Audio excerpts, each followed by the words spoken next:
नमस्कार, जय भीम। मैं उमेश करुणा और आप देख रहे हैं बहुजन हलचल। तुम अपनी जाति को ऊंची करार देते हो, प्राकृतिक की कारीगरी को नकार देते हो, कभी झुकाते हो सर बुतों को अकीदत में और कभी आदमी का सर उतार लेते हो। जातिवाद जो कि भारतीय व्यवस्था पर एक कलंक है, जहां एक तरफ भारत को विश्व गुरु बनाने की बात की जाती है, भारत को डिजिटल इंडिया बनाने की बात की जाती है, वहीं दूसरी तरफ जातिवाद चरम सीमा पर है। रोजाना ऐसी ऐसी खबरें सामने आती है जो कि इंसानियत को झकझोर कर रख देती है। कहीं किसी आदिवासी के मुंह पर पेशाब किया जाता है तो कहीं किसी को मल खिलाया जाता है, कहीं किसी की मूछें रखने पर हत्या कर दी जाती है तो कहीं किसी दूल्हे को घोड़ी से उतार दिया जाता है, बारात पर पथराव कर दिया जाता है। ऐसी ऐसी खबरें जो कि आप सोशल मीडिया पर यदि सर्च करेंगे तो हजारों देखने को मिल जाएगी। आजादी के बाद भी देश के अंदर आज यही स्थिति है कि जातिवाद जो कि बरकरार है, आज भी जातिवाद समाप्त होने का नाम नहीं ले रहा और लोग कहते हैं कि कहीं भी जातिवाद नहीं है। हम आपको बता दें कि एक ताजा मामला जो कि मध्य प्रदेश के भिंड से सामने आया। वैसे तो ये जो हमने आपको खबरें बताई, जो घटनाएं बताई, इनमें अधिकतर मध्य प्रदेश से ही सामने आती है और वह मध्य प्रदेश जहां पर तमाम कथावाचक धर्म गुरु धर्म का राग अलापते हैं और जहां पर भारत के प्रधानमंत्री नरेंद्र मोदी उद्घाटन करते हैं किसी मंदिर का या किसी तीर्थ स्थल का। और यह घटना जो है सोशल मीडिया पर वीडियो के रूप में वायरल हुई, जिसके अंदर एक दलित युवक जिसकी उम्र लगभग 16-17 वर्ष होगी और ऐसे ही दो युवक जो कि ठाकुर समुदाय से बता रहे हैं, उनकी भी उम्र लगभग 17-18 वर्ष होगी। यानी वह उम्र जो कि पढ़ने लिखने की उम्र होती है, रोजगार तलाश करने की उम्र होती है, व्यवस्थित रहने की उम्र रहती है। और इसी उम्र में यह लोग क्या कर रहे हैं, जातिवाद को अंजाम दे रहे हैं। यानी जो दो युवक है जो अपने आप को ठाकुर बताकर ऊंचा करार देने की कोशिश कर रहे हैं और दलित युवक को तमाचे मार रहे हैं, उसे जबरदस्ती जय श्री राम का नारा बुलवा रहे हैं और कह रहे हैं कि कहो कि ठाकुर तुम्हारे बाप है, और उसको पीट पीट कर कहलवाया जा रहा है। यह है जातिवाद और इसको संरक्षण देती है सरकार, क्योंकि यदि सरकार चाहे तो चंद सेकंडों में यह रुक सकता है, लेकिन सरकार इस व्यवस्था को बनाए रखना चाहती है क्योंकि इसी से राजनीति रोटियां चलती है। क्योंकि देश के अंदर सदियों से जो जातिवाद पनप रहा है, मुगलों के समय में भी था, ब्रिटिश शासन में भी था और आज संवैधानिक इस देश के अंदर भी देखने को मिलता है। वहीं हम आपको बता दें कि मध्य प्रदेश जहां पर छतरपुर के अंदर धीरेन्द्र कृष्ण शास्त्री निवास करते हैं, उनके बागेश्वर धाम है, वह भी कथाओं को रोजाना सुनाते फिरते हैं, दिव्य दरबार लगाते हैं और उसके बावजूद भी इन जातिवादी घटनाओं पर कुछ नहीं बोलते हैं। पिछले दिन उनके भाई ने एक बारात के अंदर तांडव मचाया था, जहां पर जाति सूचक शब्दों का प्रयोग किया था। बारात के अंदर सिगरेट लेकर शराब के नशे में तांडव मचाया था, उसके बाद भी कोई रोकथाम नहीं हुई। और वहीं मध्य प्रदेश के जो मुख्यमंत्री हैं शिवराज सिंह चौहान मामा जी, जो कि उनके होते हुए ऐसी घटनाएं हो जाती है और उसके बाद वह दलितों के पैर धोते फिरते हैं, दलितों के घरों में खाना खाने की कोशिश करते दिखाई देते हैं। इस तरीके की तमाम खबरें सामने आती है और उसके बाद भी ये जातिवाद आज भी हमारे देश में कलंक है, हमारे देश से समाप्त नहीं होता दिख रहा।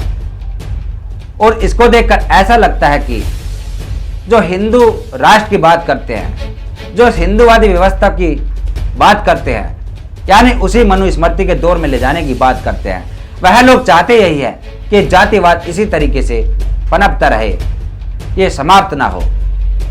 और वहीं हम आपको बता दें कि जुर्म करने वाले से जुर्म सहने वाला ज्यादा गुनाहगार होता है, यह भी कहावत है। और डॉक्टर बाबा साहब अम्बेडकर जी कहा करते हैं कि जीवन लंबा होने के बजाय महान होना चाहिए, कि बलि बकरे की दी जाती है शेर की नहीं, शेर बनो। ऐसा वह अक्सर भीमा कोरे गांव में जब वहां पर नमन करने जाते थे 1 जनवरी को, जो भीमा कोरा गांव के योद्धा को नमन करते थे, उस समय कहा करते थे कि बलि बकरे की दी जाती है शेर की नहीं, शेर बनो। शेर कौम है हम योद्धा कौम है, अपना आप को पहचानो। इस तरीके की बातें कहकर समाज के अंदर जो उनका खोया हुआ जोश है, खोई हुई उनकी जो मरी हुई आत्मा है उसको जगाने की कोशिश करते थे। और आज समाज के अंदर हक अधिकार मिलने के बावजूद भी, संविधान के दायरे में समानता का अधिकार मिलने के बाद भी जो समाज के लोग इन जुर्मों को सह लेते हैं, सबसे बड़े गुनाहगार वही है। यानी पलटवार में यदि अपनी आत्मरक्षा के लिए कोई जवाब दिया जाए तो इसको भारत का संविधान भी कहता है कि अपनी आत्मरक्षा के लिए आप कोई भी कदम उठा सकते हैं, कि मरता क्या ना करता। और इस बात को भी समाज के लोग नजरअंदाज करते दिखते हैं। यानी कि ऐसी जिंदगी जीने से क्या फायदा जिसमें आपका मान सम्मान खत्म हो जाए, यानी आप मरे हुए के समान हैं। इस चीज को भी लोगों को समझना चाहिए। और वहीं हम आपको बताएं कि ऐसी घटनाएं क्यों होती है, क्यों लोग ऐसी वीडियो बनाकर, यानी कि जो आरोपी होते हैं वह आरोप करने के बाद ऐसी वीडियो बनाकर क्या दर्शाना चाहते हैं, इसके पीछे क्या सच्चाई है, वह भी आप सभी भली भांति जानते हैं। वह चाहते हैं कि इस वीडियो को तमाम समाज के अंदर, जो दबा कुचला समाज है, शोषित समाज है, वह देखे और देखने के बाद उनके अंदर एक दहशत पैदा हो, वह डरे और वह सर उठाकर न चल सके, अपने हक अधिकारों की लड़ाई न लड़ सके और वह आगे न बढ़ सके। जैसे कि आज समाज के अंदर कुछ लोग शिक्षित हो रहे हैं, छोटे मोटे रोजगार कर रहे हैं, राजनीति में भी बढ़ चढ़कर आगे बढ़ रहे हैं, तो यह चीज रास नहीं आती उन जातिवादी मानसिकता से ग्रस्त लोगों को। वह चाहते हैं कि यह लोग ऐसे ही दबे रहे, ऐसे ही गुलाम की जिंदगी यह जीते रहे। लेकिन इस चीज के पीछे जो षड्यंत्र है, सरकार भी इसको संरक्षण देती है, इस चीज से देख सकते हैं। और जो लोग गुनाह सह लेते हैं, यदि 2-4 जगह वह पलटवार कर दे तो शायद इन जातिवादी ग्रस्त मानसिकता वाले लोगों को अकल ठिकाने आ जाए, उनके अंदर थोड़ा डर पैदा हो। जैसे कि हम इतिहास दोहराए यदि थोड़ा सा, ऊधम सिंह हो, चाहे माता फूलन देवी हो, इस तरीके से जो अंजाम दिया था, जो बदला लिया था, उस चीज से कपा गई थी सरकारें भी, उससे थर्रा गए थे लोग जो ये इस घटना को अंजाम देते हैं। और ऐसा ही जरूरी है, यानी वक्त की मांग है। हम हिंसा भड़काने की यहाँ पर कोई बात नहीं करेंगे, हम आत्मरक्षा की बात करते हैं, मान सम्मान स्वाभिमान की बात करते हैं। यानी कि जिसका मान सम्मान ही खत्म हो जाए उसका जीना ही बेकार है, ऐसी ऐसी कहावतें मिलती हैं। और सबसे ज्यादा गुनाहगार समाज इसलिए भी है क्योंकि टुकड़ों में बंट जाता है, संगठित नहीं हो सकता, जो कि हम देखते हैं जगह जगह जो संगठित नहीं है वहां पर ऐसी घटनाओं को अंजाम दिया जाता है। और जहां समाज संगठित है वहां किसी की मजाल नहीं होती कि कोई ऐसी घटना को अंजाम दे दे। यानी समाज के लोगों में जो कमी है कि वह एक दूसरे की टांग खींचना पसंद करते हैं, एक दूसरे के साथ मिलजुल कर रहना नहीं चाहते, अलग अलग दिशा में अपनी एनर्जी वेस्ट करते हैं, किसी से कोई मतलब नहीं रखना चाहते, समाज में उठना बैठना वह समाज के साथ मेल जोल रखना जो पसंद नहीं करते, उन लोगों के साथ ऐसी घटनाएं होती है। यानी बाबा साहब अम्बेडकर जी का जो नारा संगठित बनो, संगठित इसलिए कहा था कि यदि संगठित रहोगे तो कोई आप पर इस तरीके से अत्याचार नहीं कर सकेगा। संगठन की ताकत बहुत मजबूत होती है, अपने आप में बहुत ही पावरफुल होती है, उसको समझना इसलिए जरूरी है क्योंकि घटनाएं जो होती है ज़्यादातर वहीं देखने को मिलती है जहां समाज बिखरा हुआ है। यानी SC ST OBC के लोग बिखरे हुए हैं। और यहाँ तक कि जो एक ही कम्युनिटी के लोग हैं, यदि दलितों की हम बात करें, कुछ जगह ऐसा भी पाया जाता है कि दलितों में आपस में भी एकता नहीं मिलती। मध्य प्रदेश के शिवपुरी में अब से लगभग 3 वर्ष पूर्व 2 मासूम बच्चों को लाठी डंडों से पीट पीट कर मार दिया गया था। वह सोच के लिए गए थे खेत के अंदर, और जो खेत था, खेत का मालिक था, जो स्वामी था, वह था यादव कम्युनिटी से।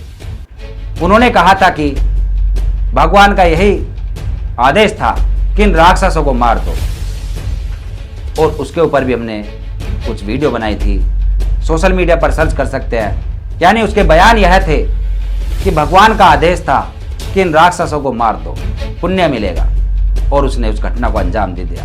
छोटे छोटे 2 मासूम बच्चों को लाठी डंडों से पीट पीट कर मार दिया था। यानी कि SC ST OBC आपस में मेल जोल नहीं रखती और ये चारों तरफ से पिटते रहते हैं। ये जातिवादी मानसिकता से ग्रस्त लोग इन SC ST OBC जो बहुजन हम बोलते हैं, इन सबको एक ही नज़र से देखते हैं और ये आपस में छोटे बड़े की हीन भावना से अपने आप को ऊपर रखने की कोशिश करते हैं कि यादव कहता है कि मैं जाटव से बड़ा, जाटव कहता है कि मैं वाल्मीकि से बड़ा और वाल्मीकि कहता है कि मैं कंजर से बड़ा। यानी बहुत सारी जातियां उपजातियां जो बनी हुई है। यदि जाटव के साथ अत्याचार होता तो यादव कहता है बहुत अच्छा लगा, मजा आया, और यदि यादव के साथ होता है तो गुर्जर कहता है कि चलो यादव के साथ हुआ, अच्छा लगा। यानी इस तरीके से एक दूसरे के सुख दुख में कभी साथ नहीं देते। यह भी एक बहुत बड़ा लॉजिक है, एक बहुत बड़ी कमी है। यह भी एक बहुत बड़ी कमी पाई गई और इसको देखकर यही लगता है कि संगठित होना बहुत जरूरी है। आपका इस खबर पर क्या कहना है? कमेंट्स बॉक्स में 2 शब्द जरूर लिखें। और ये हमारे व्यक्तिगत विचार थे। हम ना ही हिंसा का समर्थन करते हैं, ना ही हम चाहते कि हिंसा बढ़े, लेकिन जो बात जायज़ है हम उन बात को रखते हैं। कमेंट्स बॉक्स में 2 शब्द जरूर लिखें और देखते रहिए बहुजन हलचल। फिर मिलेंगे एक नई खबर के साथ। धन्यवाद। अगर आप चाहते हैं गरीब हर वंचित इंसान की आवाज आप तक पहुंचे तो हमारे चैनल को सब्सक्राइब करें और बेल आइकन का बटन दबाना ना भूलें। देखते रहिए बहुजन हलचल न्यूज।